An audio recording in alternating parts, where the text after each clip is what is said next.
Здраво, драги родители! Добре дојдовте на уште едно видео за свесното родителство.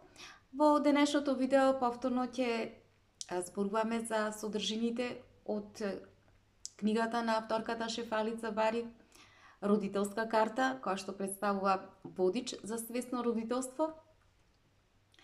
И поточно ќе зборуваме за содржините од шестиот чекор, третото продолжение од шестиот чекор. И овој чекор беше насловен од страна на Шефали: родители, престанете со етикетирање на вашите деца или напуштете го етикетирањето.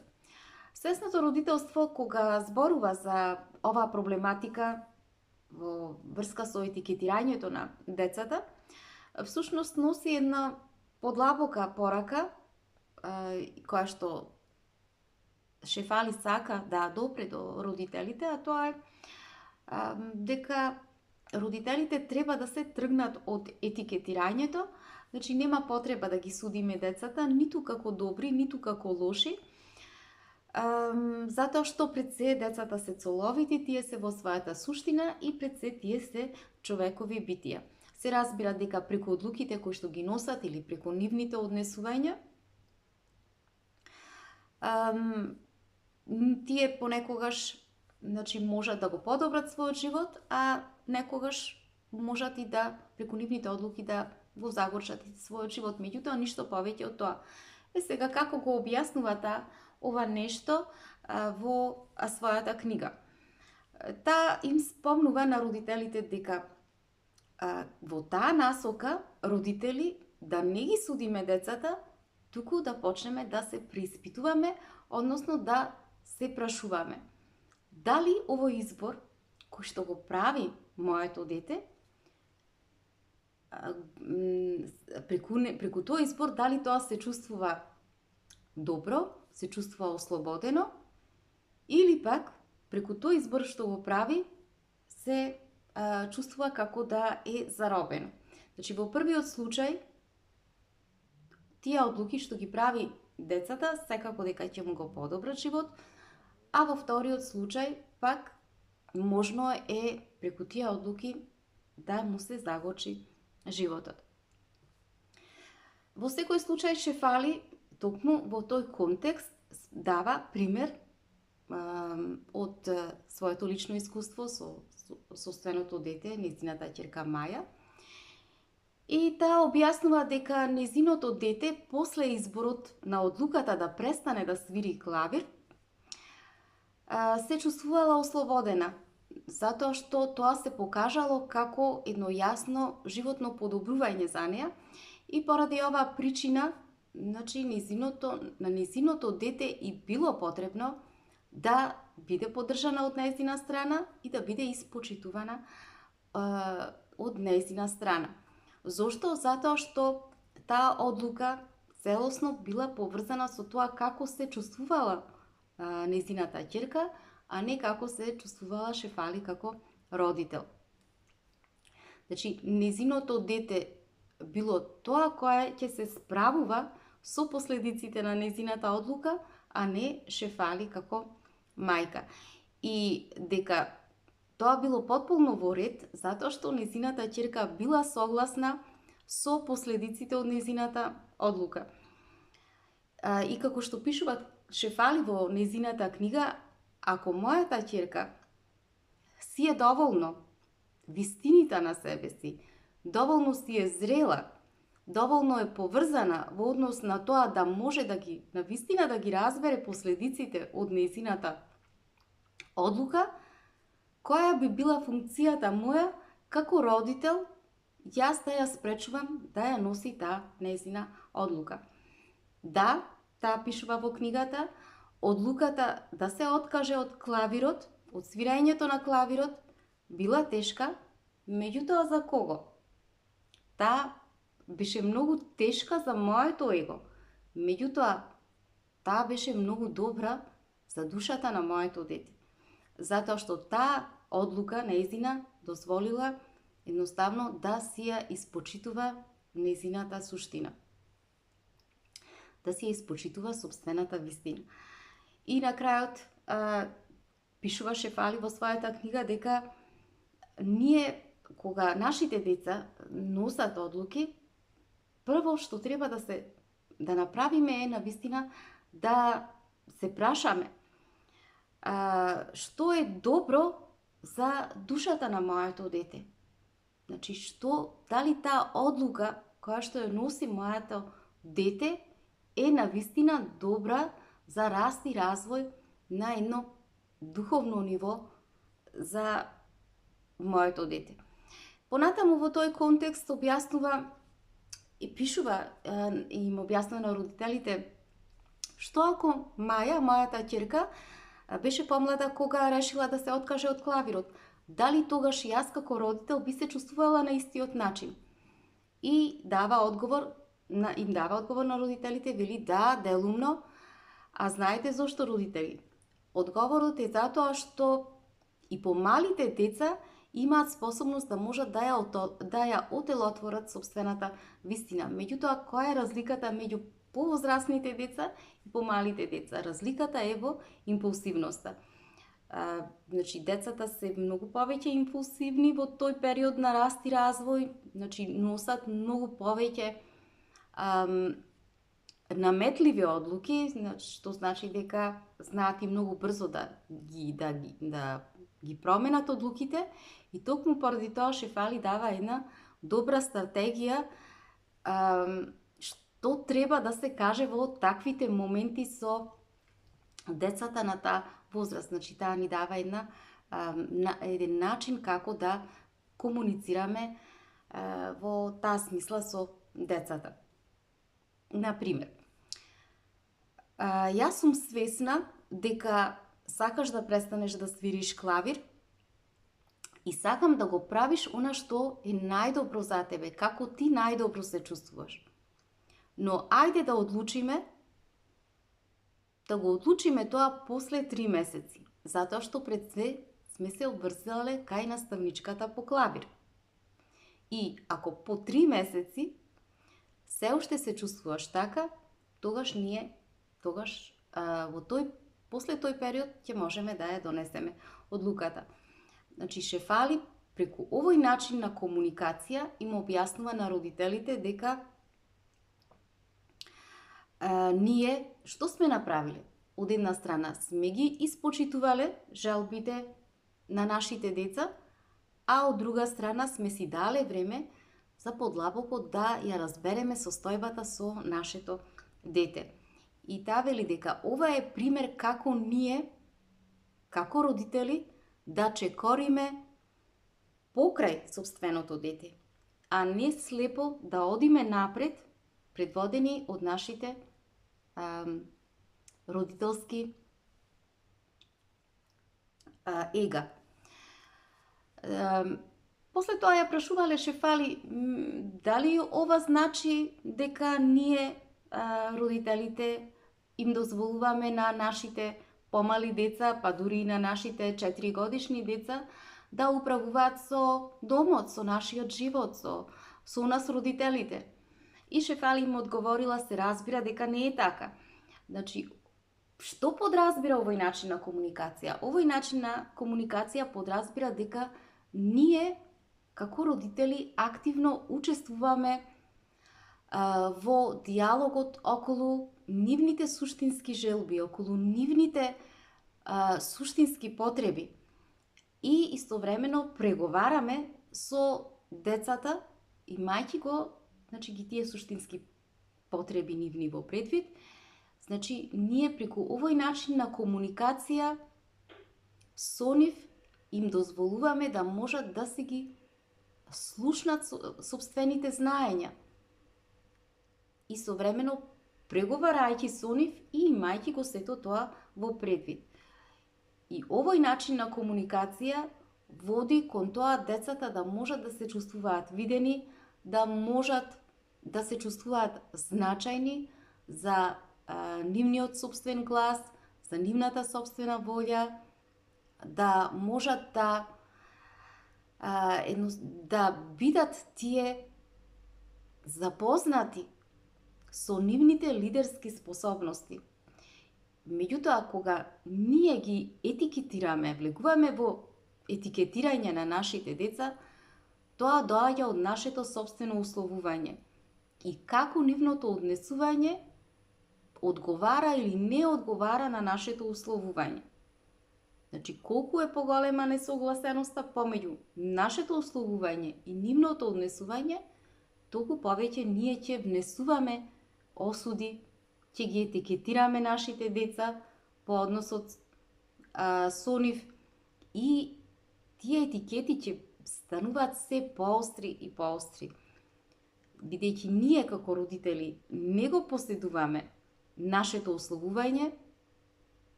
ние влегуваме во една игра со децата, која што подразбира да ги притискаме преку етикетирање. Значи, кога ние им велиме на нашите деца дека се добри, постојано ги етикетираме како добри, ние што правиме? Им го предаваме факелот на притисокот да се чувствуваат одговорни за тоа како ние се чувствуваме среќни. Значи, за нашата среќа. И децата потоа се плашат да бидат етикетирани како лоши, само за да не направат ние да се чувствуваме горди на нив.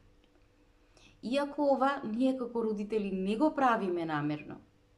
Значи, најчесто тоа го правиме, сметаме дека од најдобрите намери го правиме, а тоа го правиме најчесто со потполна несвесност, но она што се случува понатаму со нашите деца кога тие носат одлуки во својот живот, значи најголемиот број одлуки кои што кога ќе ги носат во животот понатаму,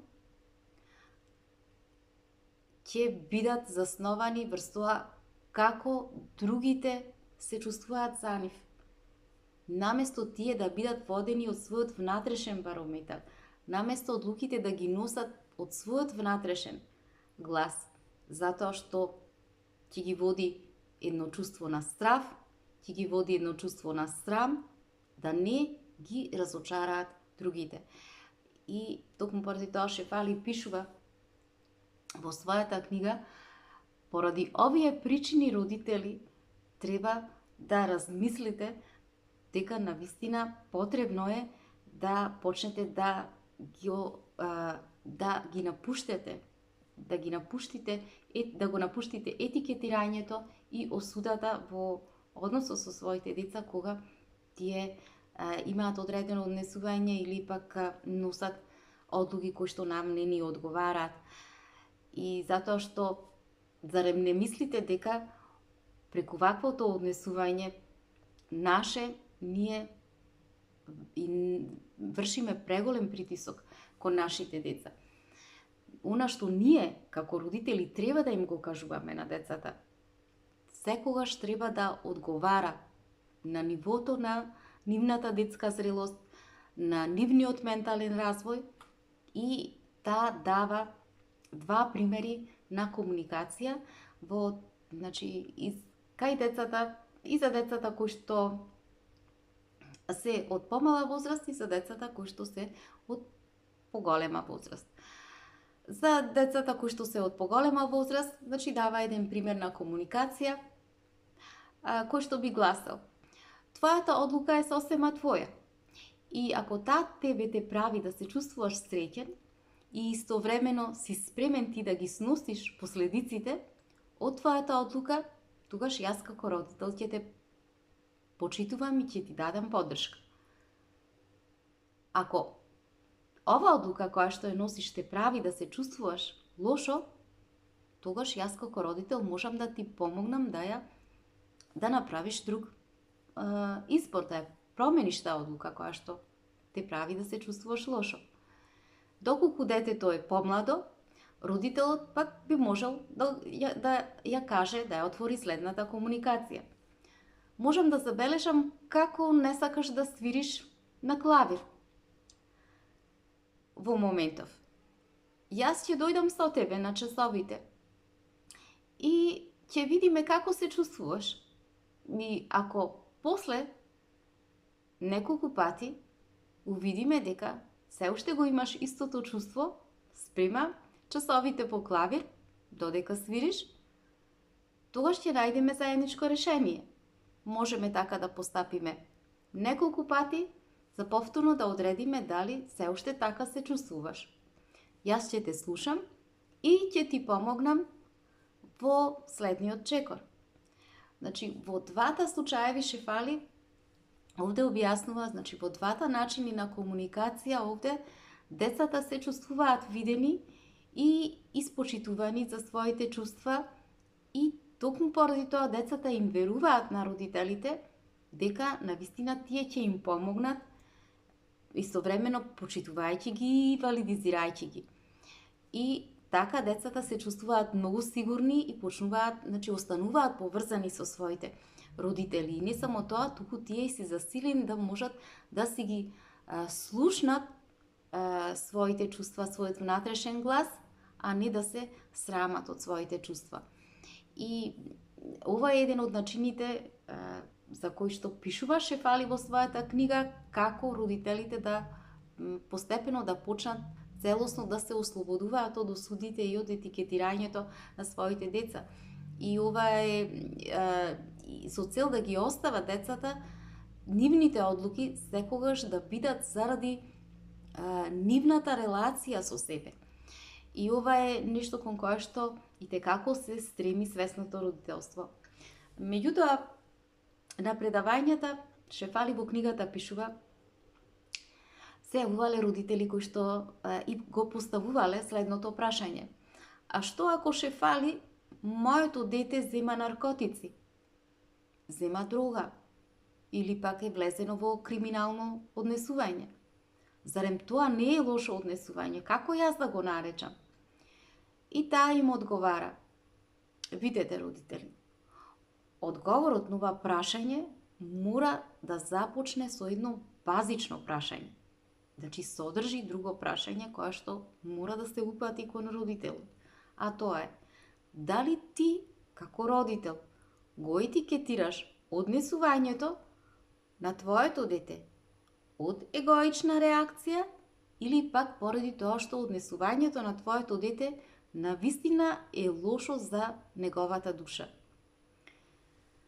И зошто го спомнува ова нешто? Затоа што Шефали пишува во книгата, без да направиме една фундаментална разлика помеѓу овие две работи, ние како родители не би можеле да дадеме мудар одговор на ова прашање.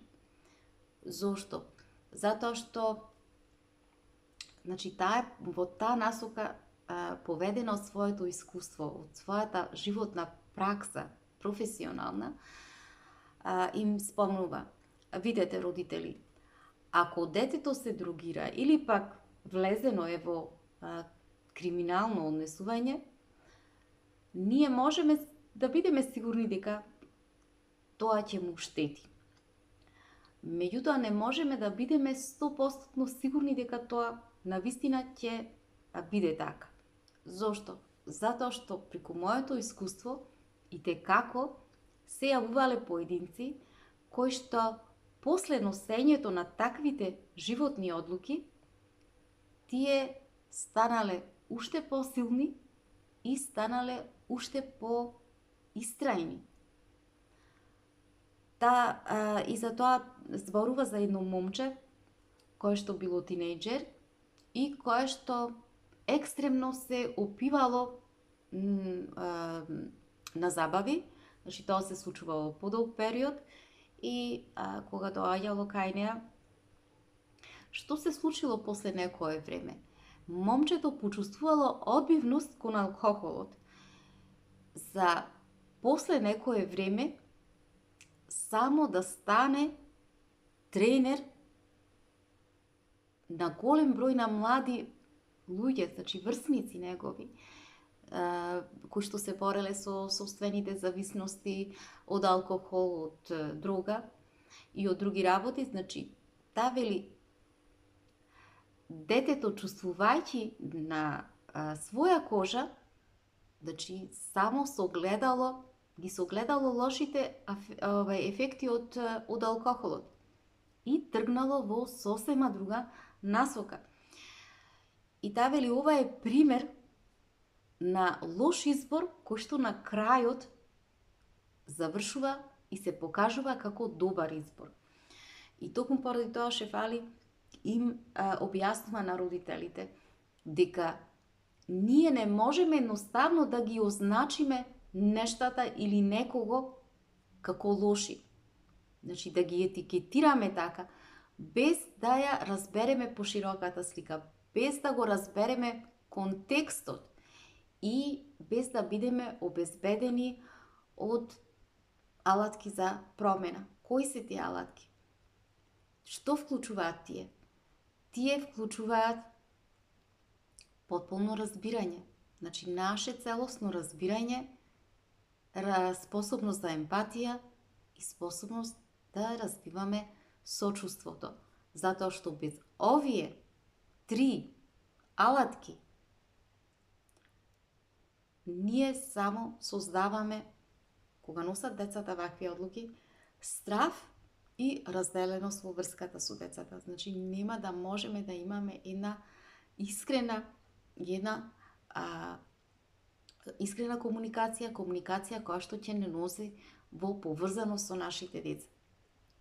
И токму поради тоа Шефали им ги советува родители, исклучително бидете внимателни пред да ги осудувате вашите деца за било каков избор кој што го носат во нивниот живот. Немојте да ги етикетирате, избегнувајте го тоа нешто. Зошто? Затоа што децата го заслужуваат тој простор на раст и развој, без да бидат оптоварени од нашите проекции и без да бидат оптоварени од нашите условувања. Значи да им се даде еден простор, една слобода да можат да грешат децата. Но и еден простор каде што навистина ќе знаат децата дека ние ги гледаме низ очите на неизмерна вредност, без разлика дали ние се согласуваме или не се согласуваме со нивните животни одлуки. Значи, ние мора да отвориме комуникација со нив, дека не им судиме и дека ги почитуваме, дека ја почитуваме нивната суштина, дека не ги судиме за она што тие се во суштина. И таа пишува има напишано една многу бава реченица, која што навистина мене многу ми се допадна, ми остави еден впечаток и таа е следната, вели: нашата поврзаност со нивните души, со нивната суштина, никогаш не смееме да дозволиме да избледне. Без разлика како тие се покажуваат по надворешниот свет. Кога децата ќе почувствуваат такво ниво на сигурност од наша страна, тие неминовно ќе се сетат на се што ние сме им го дале како вредно, како морално, како исправно, дури и кога тие врват низ одредени фази низ нивниот живот, во кој што кога се наоѓаат во конфузија, кога се наоѓаат во конфликт. Значи, таа вредност која што сме им ја дале, постојано нив ќе ги подсетува. Затоа што таа останува во суштината на нивното битие. Без разлика со какви каприци тие ќе се соочат во нивниот живот. И само ако нашите деца си дозволат да си дадат прилика, тие повторно во секое време ќе можат да се вратат во својот живот. Можат да се вратат во секое време во живот кој што ќе биде исполнет со цел. Исполнет со таа вредност и со таа етичност која што ние сме му ја дале претходно. Драги мои, тоа би било се за ова видео, имајте убав ден, се гледаме.